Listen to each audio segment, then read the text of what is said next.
Assalamualaikum warahmatullahi wabarakatuh. Balik lagi di Storymoon ID. Kali ini kedatangan kawan lama nih. Ya, Tamu bro. Agung. Tamu Agung, bro Agung. Ah, Iya. kira-kira mau cerita apa deh ini di channel ini? Di sini mungkin cerita sedikit pengalaman aja sih. Iya. Pengalaman mana tuh? Selama di Gunung Cikuray ya. Cikuray. Di jalur tapak road ini. Iya. Untuk pengalaman mengenai apa dulu ini? Di sini ya bertugasnya ngapain tuh? Saya sendiri di tapak road, ya istilahnya pengelola juga di sini, pengelola jalur pendakian Gunung Cikuray, sekaligus monitoring para pendaki dari mulai base camp sampai balik lagi ke base camp sampai ke rumah masing-masing. Ya yang namanya pendakian itu kan tadi menyinggung perbincangan Kang Adi Lewe, bahwasanya di gunung itu mengandung dan mengundang resiko atau bahaya. Makanya kepada teman-teman yang mau naik ke gunung harus lebih dipersiapkan perlengkapannya, logistiknya, fisiknya, sekaligus mentalnya juga gitu.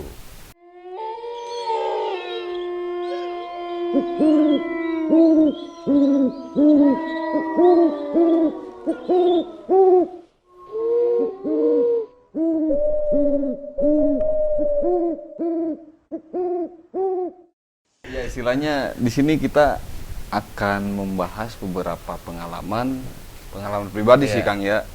Itu pernah saya pribadi mengalami kejanggalan gitu di pendakian Gunung Cikuray ini, di jalur tapak road ini.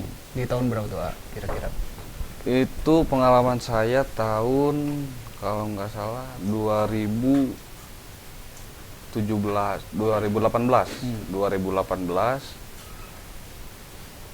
masih di bulan Januari kalau nggak salah, di bulan Januari pernah ada kejadian kayak gini Kang.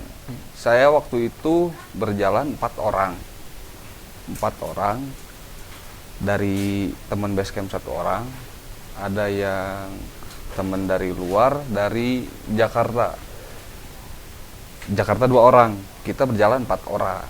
Nah waktu itu kita berencana untuk ngecamp di pos 3.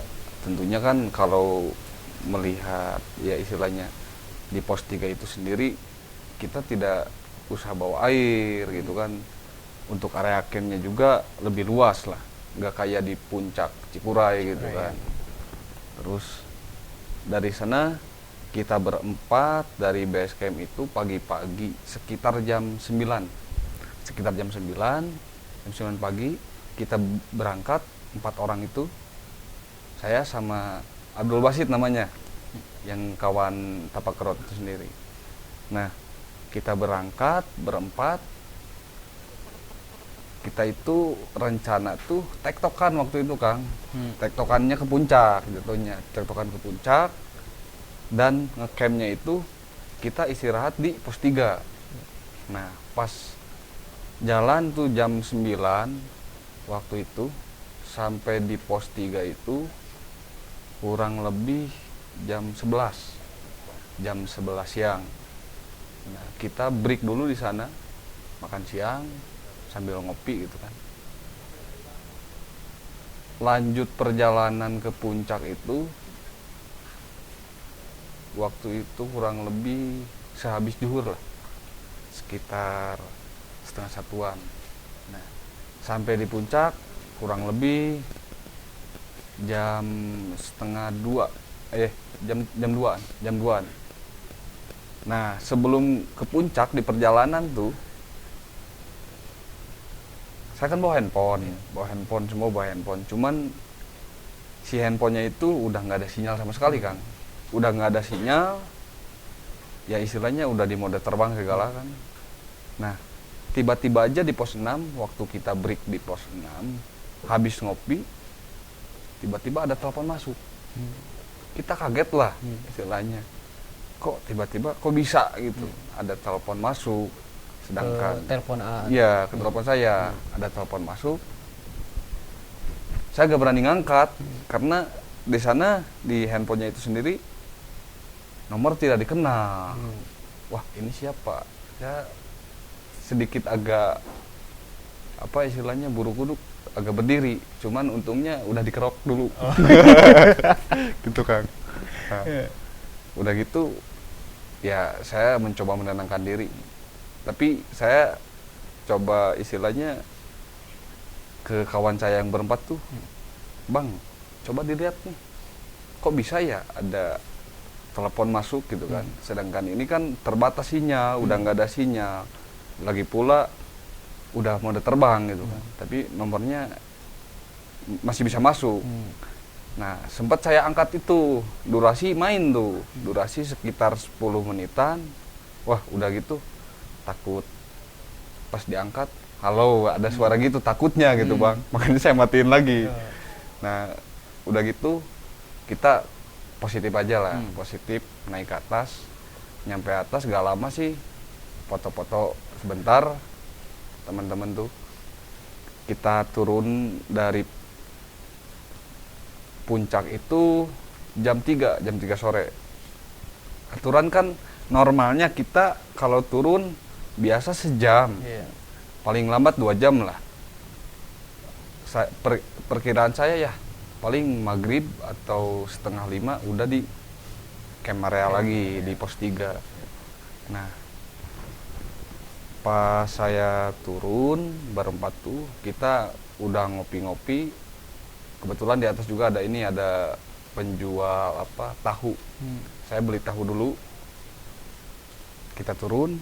Nah waktu itu saya nggak sadar kan, itu kan istilahnya di tapak krot itu kan ya istilahnya kalau di gunung kita harus jaga etika juga, jaga etika dari cara berbicara apalah gitulah, istilahnya harus dijaga. Nah saya nggak sadar, seolah-olah saya sedang ngobrol kayak gini kan, saya nggak kayak lagi berjalan aja. Waktu di perjalanan orang Jakarta itu, teman saya itu, dia bertanya, Kang gimana sih tapak krot itu seperti apa, sejarahnya kayak gimana, emang ada cerita apa di sini? Saya nggak ngeh tuh. Nah waktu itu saya kepancing omongan juga, pas kepancing omongan dia nanya, Kang tapak krot itu gimana sih sejarahnya? Saya singgung sedikit soal tapak krot itu sendiri. Kata saya pernah, ya istilahnya tim tapak krot pernah ada cerita, pernah tersasar di trek ini, di gunung ini, makanya ada namanya tapak krot gitu kan. Ya Gerot itu sendiri hutan rimba gitu kan. Kita pernah tersasar di sini, tersesat atau kasarung lah. Gak 5 menit Kang itu posisi saya udah keder. Kita langsung aja istilahnya spontan muter-muter di sana. Itu kan jalur istilahnya kalau melihat Cikuray itu kan cuma soliter gitu kan, gunung soliter. Yang istilahnya kalau kita jalan ke bawah udah pasti nggak ada percabangan kan. Istilahnya cuma satu jalur. Tapi anehnya posisi gunung nih kayak gini ya Kang. Nah kita ini harusnya kan kalau udah berjalan ke bawah posisinya udah di bawah nih, sekitar setengah jaman kita udah pasti lain posisi lagi. Kita kan dari atas, kalau berjalan udah pasti di bawah. Yang anehnya saya itu yang saya istilahnya yang jadi apa nggak masuk akal tuh, saya berjalan ke bawah tiba-tiba perasaan ada di atas lagi, di puncak lagi. Udah bukan di puncak, itu udah di pos 5 ke bawah. Pos 5 ke bawah antara pos 5, pos 4, pos 3. Saya itu posisi seolah-olah balik lagi ke atas. Seolah-olah ada yang ngambil lagi kayak gini. Naik, turun lagi, naik, turun lagi. Sampai berapa kali itu, Kan? Itu kurang lebih kalau nggak salah 3 kali. 3 kali. Cuman saya juga udah istilahnya udah agak keder. Posisi saya di belakang, paling belakang. temen juga sempat kebingungan, kayaknya cuman nggak bicara secara langsung, dia juga keliru gitu kan, kok ini jalan cuma satu-satunya, kita nggak ada istilahnya nggak menemukan jalan, kok kesini lagi gitu. Nah udah gitu saya mencoba istilahnya ya berdoa aja lah, berdoa dalam artian saya juga istilahnya nggak mengganggu, nggak apa gitu, nggak ada maksud apa-apa. Akhirnya saya dalam hati saya sendiri istilahnya saya ingin menemukan batu aja. Di sana kan ada batu lah sebelum pos 4 kalau nggak salah. Ada batu di trek itu. Saya ingin menemukan batu itu. Kalau menemukan batu itu, insya Allah saya selamat. Dan akhirnya waktu itu kita keluar hutan, istilahnya selamat. Nah, udah gitu sempat ini maghrib Kang, adzan maghrib sudah keder itu kan, sudah ada batu. Akhirnya kita keluar dari hutan, kita istirahat di sana, istirahat sambil nunggu adzan. Adzan maghrib kalau salah itu, adzan maghrib. Saya perhitungkan waktu, waduh kita di hutan nih, udah hampir 2 jam, jam 3, jam 4, jam 5, jam 6, hampir 3 jam. Hampir 3 jam di sana, kok kita nggak sampai-sampai di pos 3 nih. Nah, kita kan sempat bicara tuh mengenai pos 3 yang dulu, yang di atasnya pos 3 tuh. Kita berhenti di sana, temen tuh udah istilahnya, kita udah pakai headlamp karena udah suasana udah agak gelap. Nah udah gitu, yang satunya lagi kalau namanya Bang Peri, Bang katanya berhenti dulu lah di sini istirahat sambil nunggu adzan. Kita ganti dulu baterai buat headlamp karena headlampnya udah agak redup gitu kan, udah agak redup. Bang nggak usah kata saya, ini kita kan udah di luar hutan, nggak bakalan kayak di hutan tadi kata saya. Ini udah agak terbuka. Itu kan di bawah kata saya udah di pos 3. Paling 5 menitan ke pos 3. Padahal saya itu posisi di atasnya pos 3. Tapi dalam hati, waduh ini udah gak beres nih, udah gak beres. Sampai-sampai saya berpikiran bahwa saya itu seolah-olah lagi di dimensi lain kan. Perasaan saya udah ada, oh ini saya lagi dicari-cari nih sama yang di bawah gitu kan.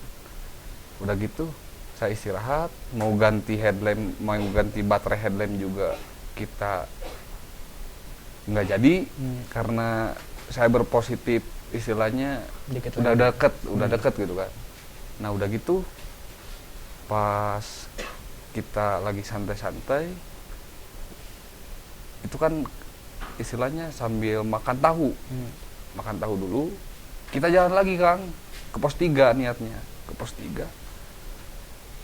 Di keluar hutan itu saya kejadiannya kayak tadi, muter-muter lagi, balik-balik lagi. Itu di sana udah 2 kali total saya diputer-puter di sana kurang lebih 5 kali, 5 balikan, gak nemu-nemu. Akhirnya saya berpikir lagi, waduh kiri saya tuh waktu dulu saya pernah istilahnya menyimpan menempelkan pelang petunjuk gitu kan di sebelah kiri kalau nggak salah kata saya ingin menemukan itu, insya Allah saya selamat. Yang akhirnya pas 2 kali saya nggak nemu jalan, saya fokus ke kiri pengen lihat petunjuk yang saya simpan di sana. Akhirnya ketemu petunjuk itu, akhirnya kita selamat. Dan yang anehnya pas kita sampai di pos 3 itu padahal hitungannya udah durasinya udah agak lama. Sampai pos 3 itu kurang lebih jam 9 malam. Posisi turun dari jam 3 dari puncak sampai pos 3 itu jam 9 malam, kurang lebih 6 jam. Saya keliru di sana kan, itu. Ya kurang lebih seperti itulah pengalaman saya selama di Gunung Cikuray. Salah satunya itu. Makanya untuk siapa saja yang datang ke sini mungkin yang khususnya ke jalur tapak rot, lebih berhati-hati, persiapkan mental dan tetap berdoa agar selamat. Begitu kan. Banyak sih cerita sebetulnya. Mungkin Sambil ngerokok gak apa-apa kan? boleh. Dari Cikura ini emang kira-kira ada cerita lagi di gunung mana gitu yang seru? Pernah sih, kalau nggak salah. Waktu itu saya di Gunung Guntur, Guntur. masih Gunung Garut juga. Garut ya. Masih Gunung Garut. 2013 apa 2014 kalau nggak salah. Kita dari base camp, ya istilah anak sekarang camcer gitulah. Kita naik Guntur waktu itu 2014, rombongan kurang lebih 15 apa 20, saya lupa ingat sebetulnya. Nah waktu itu dulu kan istilahnya saya juga belum tahu gitu kan keadaan di Guntur kayak gimana. Kita waktu itu ngecamp di Puncak 1. Di Puncak 1, kalau sekarang udah nggak bisa ngecamp di sana, udah nggak bisa, paling di pos 3. Pos 3. Lagi pula itu kan batas kawasan cagar alam juga kan. Saya dulu itu ngecamp di Puncak 1 sama teman-teman ngecamp. Tiba-tiba malam-malam tuh kita kan bikin perapian kan. Ya istilahnya saya lagi ngeronda sama kawan-kawan tuh. Padahal belum terlalu malam, sekitar jam 9-an, 9 malam tuh. Tiba-tiba aja dari istilahnya di depan kita tuh ada perapian. Dan samping kanan saya tuh ada temen juga yang bikin perapian juga. Kurang lebih jaraknya 50 meteran lah, 50 meteran, tenda temen juga. Nah kita di samping tenda cewek tuh, waktu itu cewek ada berapa orang tuh yang ikut. Di belakang saya tuh tenda saya gitu kan, sama teman-teman. Entah kenapa ya istilahnya ada cerita yang menarik juga di sana. Tiba-tiba kita lagi ngopi nih di perapian itu, ada yang lempar-lempar ini Kang, batu-batu kerikil depan saya. Saya kaget lah, kirain saya temen yang usil gitu kan. Pas saya istilahnya kaget, saya sambil lempar juga tuh kawan saya. Udah lempar lagi lah, takutnya mereka gitu kan. Saya lempar lagi, mereka marah kan. Oi, katanya siapa yang lempar-lempar? Nggak tahu kata saya juga ada yang lemparin gitu kan. Pas gitu, selang beberapa menit, saya istilahnya ingin tahu tuh siapa ini yang lempar-lempar gitu, siapa yang lempar-lempar. Taunya malah beki gede Kang, istilahnya. Apa ya? Nama gede itu batu-batuannya, dari yang istilahnya segede beras sampai segede bola pingpong gitu. Makin parah gitu. Nah pas saya lari ke atas gitu, cari sumbernya itu, sumber yang ngelemparnya itu di mana. Saya percaya nggak percaya, entah kenapa gitu kan, mata saya ngelihat anak kecil Kang, dua anak hitam mukanya semuanya, badannya ininya pada botak gitu kan. Cuman yang kelihat cuman matanya doang sama giginya doang. Dia sambil ketawa-ketawa. Saya lari uber ke atas. Udah gitu ada tinggi besar, dua tuh, yang satu mungkin ceweknya apa ibunya, tahu saya tuh, yang rambutnya panjang, yang satunya lagi tinggi besar. Cuman yang kelihatan cuman mata sama giginya doang. Udah gitu saya lari-lari malah ketawa Kang.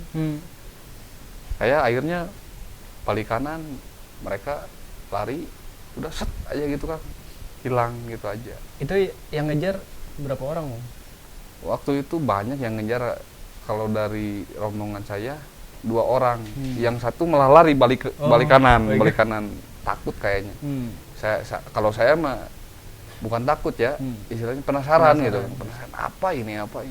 Pas saya kejar, ternyata yang kayak gitu. Ya saya balik kanan juga kan gitu, melihat kayak gitu.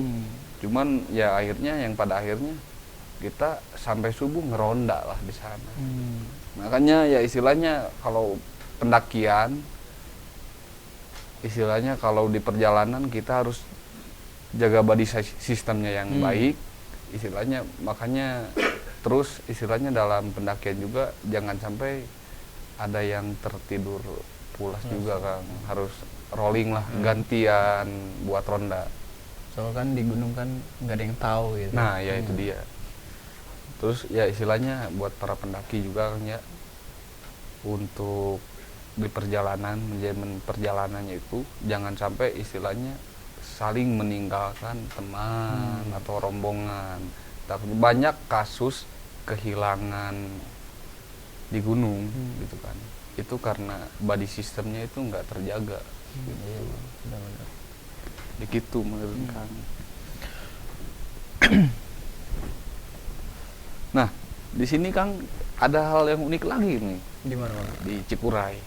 Di Cikuray saya pernah ketemu babi hutan. Oh iya. Ya, babi hutan. Emang masih banyak, Bang? Emang masih banyak kalau di Cikuray gitu kan. Cuman babi hutannya itu ya saya pribadi gitu kan, baru pertama kali aja lihat tuh babi yang gedenya seperti apa gitu. Bener-bener gede gitu kan. Saya percaya nggak percaya sih sebetulnya. Waktu itu kita bulan ya pas udah itu Kang, sampai pas saya kesasar itu di Cikuray, pas waktu kesasar itu selang 1 bulan saya istilahnya memberanikan diri lagi untuk naik lagi. Waktu itu ada ekspedisi dari kawan saya juga, berniat kita untuk mencari air, sumber air di pos 6 jalur ini, jalur Tapak Grot. Nah waktu itu saya berangkat berlima dari sini, cowok berenam, cowok 4, cewek 2, kita berangkat berenam. Waktu itu kita berangkat berencana ngecamp 3 malam di atas karena tujuan kita untuk mencari air, untuk memudahkan para pendaki juga, karena kan sumber air di Tapak Grot itu sendiri cuma sampai pos 3 di ketinggian 2000. Ke pos 4, pos 5, pos 6 udah susah air, udah nggak ada lah, udah nggak ada. Kita berniat untuk mencari air di pos 6 waktu itu. Cuman ada hal unik lagi di sana tuh. Waktu itu kita ngecamp pertamanya itu di pos 3. Pos 3 udah gitu kita melakukan perjalanan lagi malam hari keduanya. Hari keduanya kita jalan lagi menuju pos 6 gitu kan. Karena memang tujuan kita pos 6. Kita naik tuh pas masuk itu kan di pos 3 itu kawasan istilahnya batas vegetasi hutan. Batas vegetasi hutan. Pas kita masuk hutan tuh nggak biasanya gitu kan, nggak biasanya banyak burung-burung di depan saya itu. Pas saya berhenti persis burung-burung kayak menyambut gitu Kang, seolah-olah lagi musim kawin, walaupun saya belum kawin gitu kan. Jadi curhat ya Kang. Nah gitu kan. Nah udah gitu saya kaget tuh, widih keren gitu kan, keren, ada burung-burung, banyak burung gitu kan, berarti ekosistemnya masih bagus lah. Nah saya lanjutan perjalanan, di tengah perjalanan itu ada pemburu apa, penembak kayak burung gitu kan, pemburu burung sama yang suka nyari-nyari burung, kalau istilah orang Sunda mah ngajiret gitu kan, nangkap burungnya, bikin jebakan burung itu. Dia nanya sama tim kita, saya yang nanya gitu, Bang dari mana? Ini mau nangkap burung, cuman katanya susah, nggak ada burung sama sekali, kita juga nggak dapat. Aneh gitu kan, padahal setiap saya melangkah burung itu di atas banyak gitu kan, seolah-olah ngikutin kita gitu. Ya kalau di alam liar tuh istilahnya kalau kita kedatangan burung seolah-olah kita disambut gitu kan. Nah pada akhirnya kita berangkat ke pos 6, alhamdulillah tuh hari kedua kita kesampaian di pos 6, kita ngecamp di pos 6. Malam keduanya tuh, hari keduanya kita tembus menyusur sungai-sungai. Kita sambil ormet juga di sana. Kita nyari-nyari sumber air yang kita lihat di peta, ternyata oh kanan kiri kita nih kemungkinan besar gitu kan ada air di pos 6 itu. Makanya waktu itu kita mencari sumber air itu medianya yang kita bawa peta sama handphone gitu kan. Yang namanya handphone terbatas gitu kan. Apalagi di hutan belantara kita udah beberapa kali punggungan itu memang ada menemukan di lembahan ada sungai-sungai yang ukurannya kurang lebih 2 meteran. Cuman yang anehnya nggak ada airnya sama sekali kan gitu. Nggak ada air sama sekali. Perjalanan kedua lagi kita kurang lebih perjalanan itu 3 jam kita menyusuri itu berempat itu cowok-cowok itu. Nah pas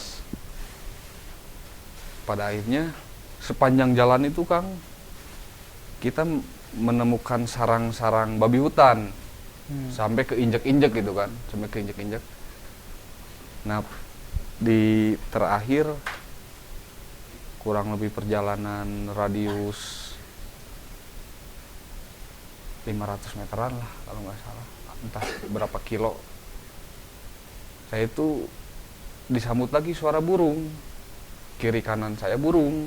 Burung apa tuh Bang? Kurang tahu tuh suaranya, cuman ya yang saya dengar kayak suara burung-burung gagak gitu. Di sini siul, di sini lagi siul gitu kan. Nah, saya berpikirnya, waduh ini pertanda alam lagi nih, pertanda alam bahwasanya perjalanan kita udah harus istilahnya balik kanan aja lah daripada kita gimana gitu kan. Apalagi perbekalan waktu itu cuman logistik, cuman keripik doang kalau nggak salah Kang, cuman sama air air itu paling ada 1 liter buat berempat gitu kan. Kita udah hampir kehabisan air. Kita memutuskan waktu itu balik kanan karena takutnya ada hewan-hewan buas juga kan, lebih ke dalam lagi takutnya ada hewan buas. Kita balik kanan lagi. Pas balik kanan itu kita sempet keder juga Kang, hilang arah gitu kan. Yang kita injak malah sarang-sarang babi hutan waktu itu. Nah, alhamdulillah waktu itu kita istilahnya menemukan jalan itu kembali karena kita juga sambil mengikat tali gitu kan. Kita cari tali-tali itu yang tadi kita ikat. Akhirnya kita menemukan jalan. Nah, saking capeknya mungkin itu ada pohon gede. Kita anggap itu sebuah gua, sebuah lubang. Padahal pas kita telusur ke bawah ternyata bukan gua, Kang. Ternyata cuman pohon besar. Gitu. Kita juga kaget kan. Nah, udah gitu, ya udahlah, ini udah hampir sore. Kita berjalan dari siang sampai sore. Kita akhirnya memutuskan untuk balik kanan. Kembali ke camp pos 6. Kita berencana lagi. Ya udah, posisi kita udah hampir 2 hari di sini, kita tidak menemukan air gitu kan. Alangkah lebih baiknya kita untuk turun. Tapi kalau untuk turun kita tidak memungkinkan karena waktu itu udah hampir mau maghrib. Nah untungnya dari pos 6 sampai ke puncak itu jaraknya nggak terlalu jauh, cuman 10 menitan lah kalau dari pos 6 jalur tapak rot ini. Yang pada akhirnya 2 orang cewek ini mereka naik ke atas sama tim kita yang cowoknya itu naik ke atas buat istilahnya mencari bantuan, meminta air ke atas. Alhamdulillah waktu itu kita dapat air, dan kita juga waktu itu ada hujan, Kang. Pas di pos 6 itu ada hujan. Yang anehnya tuh ada hujan, tapi di puncak nggak hujan, cuman di area kita doang yang hujan tuh. Pas yang cewek itu bawa air, kita juga udah dapat air gitu. Yang mereka juga sambil marah-marah, kok istilahnya ini banyak air, kenapa saya harus pergi ke atas? Ini tadi ada hujan, kata saya. Udah gitu kita berencana untuk ngecamp lagi di sana. Ngecamp Di pos 6. di pos 6 itu, camp terakhir lah, malam terakhir bagi kita, kata saya. Nah, malam terakhir di sana jam 9 itu kita udah mau pada tidur. Waktu itu kita kan nggak pakai tenda, cuma pakai bipak doang, sama perapian, sama tikar matras gitu kan. Waktu itu kita nggak bawa tenda selama 3 hari itu. Kita nggak pernah tidur di dalam tenda. Bener-bener istilahnya di alam terbuka gitu kan, cuman beratapkan plywood doang gitu. Pakai bipak. Nah, waktu itu malam-malam terakhir jam 9 tiba-tiba ada gempa, Kang. Saya juga sempat istilahnya kaget gitu kan, di atas baru pertama kali nih ada gempa besar, kerasa banget tuh. Ternyata pas saya turun ke bawah itu gempa sumbernya dari Tasik, yang dari mana itu, pantai Tasik itu apa namanya, Pangandaran. Nah, sudah gempa itu sekitar jam 9-an, yang cewek itu kan udah tidur, kita masih berbincang gitu kan, berempat itu, si cowok itu masih berbincang, yang 2 cewek itu tidur. Nah, dia kebangun tuh, satu orang kebangun, dia nanya, "Kang, ada apa?" Enggak ada apa-apa. Kita coba nenangin itu kan, ini cuman kegeser aja itu matrasnya. Wah, ini kayaknya gempa. Bukan, tidur lagi aja, katanya. Tidur lagi. Pas lagi kurang lebih setengah jam mereka tidur, tiba-tiba tuh anak-anak, Kang, ngobrol-ngobrol, berbincang.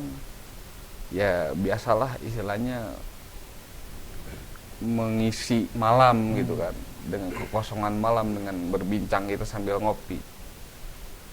Kita juga tuh hampir ya istilahnya lupa akan kesadaran kita bahwasanya kita sedang di alam gitu kan, sedang di alam, sampai kita berbicara ngaler ngidul gitu kan, kemana-mana gitu kan. Nah, teman saya ada yang berbicara babi hutan, ya istilahnya kalau bahasa sini bagong gitu.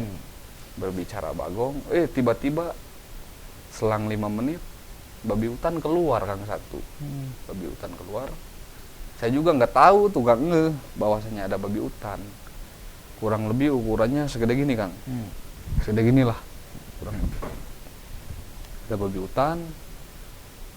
Udah gitu kita coba usir, itu kan terlihat sama semua tuh. Kita kan nggak pakai tenda, otomatis kanan kiri kita udah kelihatan semua. Ada babi hutan di sana. Dia lari lagi ke bawah, si babi hutan itu. Kita anggap mereka udah pergi, dia udah pergi, si babinya itu. Tiba-tiba datang lagi, Kang, dari samping. Ada lagi babi. Saya usir lagi, makin banyak, sampai ada yang segede-gede gini. Itu taringnya itu kurang lebih ada 30 sentian lah. Kita itu benar-benar waktu itu benar-benar bisa dikatakan suasana mencekam gitu. Suasana mencekam. Nah, yang lebih ngerinya lagi, kita sedang dikerumunin babi, yang cewek ini yang sedang tidur, yang satu itu mendadak menangis, Kang. Dia menangis, entah tahu kenapa, padahal posisinya lagi tidur, lagi baring. Dia menangis. Kita coba bangunin dia juga sambil nyadarin dia, kenapa sih kok bisa-bisa gini gitu, kok bisa-bisa. Kita kan posisi lagi diputar-putar babi, Kang, tuh. Lagi dikelilingin. Si ceweknya itu bangun sambil nangis-nangis. Posisi matanya merem dia, sambil merem. Udah ditabok-tabok gimana gitu kan, tetap aja nangis. Udah gitu saya sempat keder juga tuh sama kawan-kawan, nenang-nenangin diri. Waktu itu kita ya maaf bawa parang gitu kan, karena buat istilahnya buat perbekalan kita juga, karena istilahnya kita tujuan kita yang awal kan mencari air, otomatis kita udah siap untuk terabas ke hutan gitu kan. Kita tuh istilahnya sambil jaga-jaga, saya kasih alat-alat itu, kasih parang, kasih tramontina, kasih kampak gitu kan. Takutnya babi hutan nyerang. Nah udah gitu tiba-tiba kayu-kayu yang ukuran diameternya 30 cm sama yang 50 cm itu kan dia bergerak. Ada apa ini bergerak? Padahal kita sedang dikerumunin babi, kurang lebih dari 10 babi lah, kurang lebih. Ada yang masih kecil, ada yang udah gede gitu kan, udah dewasa.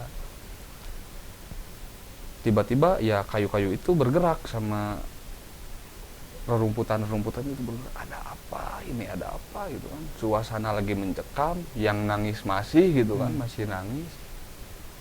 Tiba-tiba, waduh, takutnya saya dikira saya predatornya itu yang di belakangnya. Waduh, ini ada predatornya gitu kan. Wih, tiba-tiba Kang, syuk gitu kan. Pas saya sorot tuh pakai headlamp, pakai senter, yang kelihatan cuman kepalanya doang. Itu masih babi hutan, Kang, paling gede gitu. Kalau ukuran gedenya sih kurang lebih kayak sapi limosin, yang ukuran tonan gitu, kurang lebih segede gitu. Saya sorot kepalanya, badan sama ekornya nggak kelihatan. Saya sorot lagi ekornya, kepalanya nggak kelihatan. Itu terlihat gedenya seperti apa itu, kurang lebih senter 4. Kita sorot sama senter 4 senter, baru kelihatan babinya itu segede gimana. Udah dari itu kita pasrah, ya udah kita mati di gunung oleh babi hutan. Udah gitu aja, pasrah. Yang pada akhirnya kita berdoa, udah pasrah. Akhirnya mereka hilang sendiri tanpa kita sadari. Waktu itu saya lihat jam, itu udah jam 3:30. Dari jam 3:30 malam kita dikerumunin babi sampai 3:30. Untungnya kita nggak apa-apa. Ya gitu, Kang. Pengalaman saya di Gunung Cikuray mengenai babi hutan. Tapi nggak coba buat ngusir lagi tuh pas itu? Enggak, pas itu kita juga ya istilahnya keder gitu kan. Satu sisi temen lagi nangis. Iya, lagi nangis. Kita coba ngusirnya pakai itu, Kang, pakai nesting. Nesting itu sampai bener-bener hancur kita pukul-pukul gitu kan. Karena istilahnya kalau kata orang mengusir-ngusir hewan-hewan itu dengan suara-suara yang istilahnya bisa mengusir mereka gitu kan. Sampai nesting itu sampai benar-benar rusak gitu kan. Sampai kentop-kentop gitu. Nah, pada akhirnya azan awal subuh ya itu baru nggak ada. Nah, yang anehnya pas paginya itu saya itu sampai nggak tidur sampai jam 6 nggak bisa tidur. Yang lain saya suruh tidur, udah babi hutan nggak ada, nggak tidur. Di depan saya tuh seolah-olah ada kepala gitu kan, kepala yang bergelantungan. Kepala bergelantungan, saya udah coba ini apa gitu kan. penasaran, saya lihat-lihat lagi, masih kepala gitu kan, kurang lebih ada 6 kepala bergelantungan. Iya, kayak kepala orang, kayak kepala orang, cuman ada darahnya gitu kan, yang udah hancur segini, udah apa. Saya tuh istilahnya baca-baca sebisa saya gitu kan, yang pada akhirnya dia nggak ada. Udah gitu pagi-pagi kita siapin sarapan, udah itu pulang. Nah, yang anehnya itu saya bicara ke yang 2 cewek itu, dia nggak melihat, cuman kita cowok doang yang melihat babi yang gede itu. Yang 2 cewek itu dia nggak ngeh bahwasannya ada babi yang segede gitu, cuman kita doang. Oh, jadi semuanya pada ngeliat tuh, Bang? Semuanya pada ngeliat, cuman yang nggak ngeliat cuman cewek itu doang. Makanya istilahnya kalau buat main-main ke gunung lebih berhati-hati aja lah, begitu menurut Kang. Pokoknya cerita-cerita di gunung yang gitu ya, yang pengalaman saya gitu kan. Padahal saya nggak berharap ada pengalaman seperti itu. Ya nggak ada yang mau sih. Nggak ada yang mau, cuman saya istilahnya dibikin pelajaran aja, bikin pelajaran aja, introspeksi diri, lebih berhati-hati lagi juga gitu. Makanya pesan kepada semuanya, lebih hati-hati aja kalau berkegiatan di alam bebas gitu. Mungkin Bang, pesan-pesan buat teman-teman yang di sana nih, yang nonton kita, apa nih Bang? Ya pesan-pesannya maaf gitu kan, istilahnya bukan kita mengajarkan atau apa, kita hanya saling mengingatkan saja bahwasanya saya juga belajar. Istilahnya kita saling mengingatkan, alangkah lebih baiknya dipersiapkan lagi, apalagi perjalanan pergerakan di alam bebas. Kita harus lebih waspada, hati-hati, dan persiapan fisik dan mental juga. Pokoknya lebih safety aja, begitu. Oke, thank you Bang. Sama-sama. Mungkin itu pesan-pesannya dari Bro Agung. Semoga video ini bisa bermanfaat buat kalian di sana. Bersama gue Bayu. Saya Agung. Oke, di Story Moon ID.